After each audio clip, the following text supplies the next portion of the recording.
Hey, what's up everybody? Welcome back yet to another video. This is Tarafdar, your guide and mentor. Today is an important topic. Let's assume you're starting on your credit journey. What are some of the things that you can expect moving forward? Of course, a lot of you guys might actually be scared to even start your credit journey given the fact that there's a lot of uncertainty out there. And what are some of the first steps that you absolutely need to take to ensure that you can get the best type of outcomes possible when it comes to your credit repair journey? A lot of type of things that we have to talk about. So with that said, we have to consider about some of the things that we'll need to be organized with before even starting our journey. And the reason why I say that is because a lot of people who are starting their credit repair journey are going to simply try to mimic or try to emulate some sort of process that's already been done before and are going to try to replicate results based on those previous outcomes from other individuals that they see on the internet. The problem with that is that people on the internet don't necessarily give a full level of transparency when they're sharing details because there's so much steps that people will individually have to take to actually get the outcomes that you're looking for. But that doesn't necessarily mean that it's impossible. In fact, if you were to understand the specifics that's required to go through the journey of credit repair yourself, you'll soon realize and understand what are some of the ways that you can follow in order to get the best type of outcomes. In addition to that, you'll have all the right steps, all the right structures, in addition to a step-by-step methodology that you can stick to in order to get the best type of outcomes when it comes to fixing your personal credit. So for this reason, I'm going to go ahead and break down the first steps of fixing your personal credit.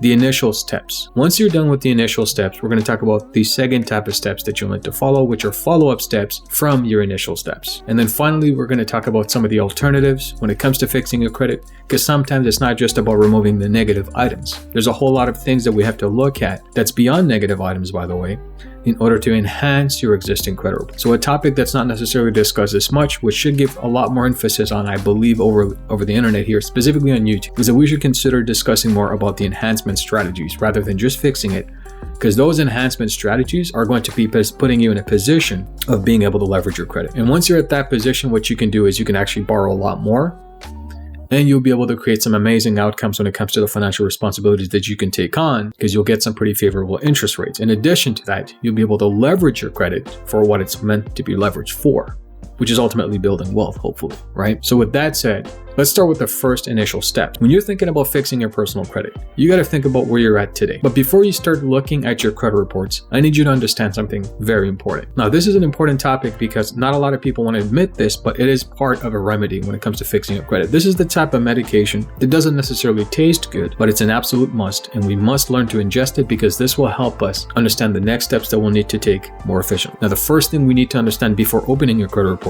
is what led us to the path where we absolutely need to touch our credit to fix it. What are some of the things that would have caused the damage in the first place? And what are some of the things that we can do to prevent that damage moving forward? And it's as simple as writing that down on a piece of paper, because simplicity is going to win the game. As simple as this sounds, it is a must when it comes to actually getting the steps in order to, before you even begin your journey when it comes to fixing your personal credit. So consider that. Consider starting with putting that together. What led to the journey of you starting to fix your credit? What are some of the things or perhaps downfalls that you've had gone through for us to even discuss credit repair in the first place? This is an important step, like I said, and we must learn to embrace that if we're going to create some change. Past that, we're going to look at some of the ways in which we can understand what comprises in our credit reports. The reason why we need to dig deep into this is because this will give us the foundational infrastructure that we need to really analyze some of the pain points of our credit reports. But I'm not just simply talking about analyzing negative items. I'm talking about the pain points can be, for example, you have good credit history, but that good credit history is not necessarily the best that it can be. A good example of this, if you have a creditor that you've been with for over 6 years, and not a single year of those 6 years, you got a limit increase. Albeit that is good credit, it's not necessarily a strong credit profile. It's not necessarily a strong credit relationship. So that could be a weak point that we can look at when it comes to enhancing your personal credit. We need to understand that because the next few steps that we're going to take starts with this as well. And of course, I got to mention that part of understanding your existing creditors falls into the enhancement part of it. So we're going to discuss that later down. But those are some of the weaknesses that we'll need to analyze and get comfortable with in order to get us to the point where we need to be to comfortably fix our credit. The next thing we're going to do is analyze all the negative accounts that are in the credit reports. And the reason why we need to be familiar with this and comfortable with this is because by analyzing those negative accounts, we'll have a better idea of what's the first few steps that we need to take, because the steps we initially take is going to be the determining factor in how we conduct our journey moving forward. What are some of the roadmaps that we'll be taking to get to our destination? Past that, we need to also understand what factors contributed to that negative credit. So a lot of times it starts with a late payment, which in turn goes over a few months, and then it transitions into a charge-off account, at which point the creditor now can openly sell that account off with a lot of different type of collection agencies that are out there. So you'll need to understand the circumstances around that negative account. What laws and purviews do those negative accounts fall under? And what are some of the systems that you can understand that would correlate with the strategy that you can develop and follow in order to get that negative account removed? So understanding this is very important because a lot of people will follow a templated strategy. You have to keep in mind, there's so much different thousands of factors that can contribute to negative credit. But we're just so reluctant to see that. We're so scared to understand the unknown territory, which is really understanding on how to analyze your credit reports, that we abandon the strategy altogether. I'm going to encourage you guys to go deep into this because this will help you get the most out of your credit. Understanding how to analyze your credit reports will help you evaluate the type of attack strategies that you can independently follow. And the reason I say this is because I believe strongly that if you're dependable on a strategy that will get you the best outcomes, it starts with understanding on how to read your report. So now that you understand what are some of the negatives that contributed to your bad credit, what are some of the good accounts that are there but have not been strengthened over time, and what are some of the attack strategies that you can follow, the next step is to deploy your strategy. See, a lot of people here get stuck because the first thing they do is they overanalyze. They try to look at many different steps that they can follow, but they don't necessarily stick to one game plan. This step requires some sort of commitment from you. And the reason I say this is because credit, the way it was built, is not as easy as it is to fix it. It's going to require a little bit of time and patience from your end. But you got to stick to a commitment, a game plan, accountability plan that you can follow reliably to get the best results that you can possibly get. So what does an accountability plan look like? Well, the first thing you got to give yourself is some timeline. Now, I'm not talking about give yourself 15 days or 20 days or 30 days or 45 days. I'm talking about give yourself some legitimate timelines that you can work with. The best type of timelines is at least 90 to 120 or even 8 or even 12 months, because that's a realistic time frame. To get realistic results, you need to work with realistic timelines. The more realistic you are with your timelines, the better the outcome. So I want you to understand that commitment of time is a must when it comes to getting your credit fixed. Once you understand the timelines and you give yourself an accountability plan to work with, the next few steps is really deploying your strategy effectively. In this channel, we talked about so many different things you can do, including the PI minimizer technique, the item anchoring, which is essentially saying all the personal information that is now removed have been linked with negative accounts in the past and therefore cannot be subject to continuous reporting because that is injurious to me and my good character of credit. Once you get that, once you understand these principles, it's easy to tackle on a game plan that you can follow reliably. You understand also that you'll need to notarize documents because the last thing you want is the credit bureaus playing with time. So to prevent that, you have to notarize your documents, swear it under oath, and send it off so that we can prevent all sorts of delays that we can envision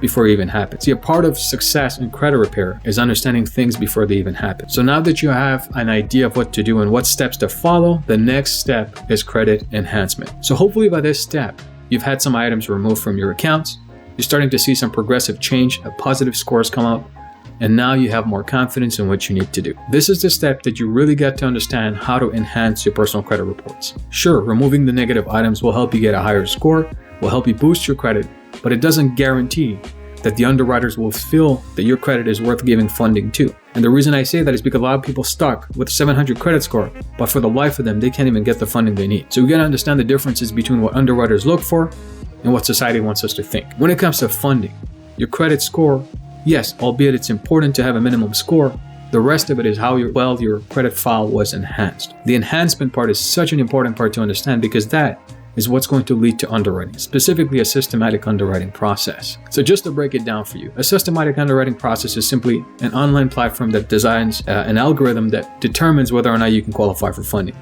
Outside of the score, that system looks at many different factors in your credit.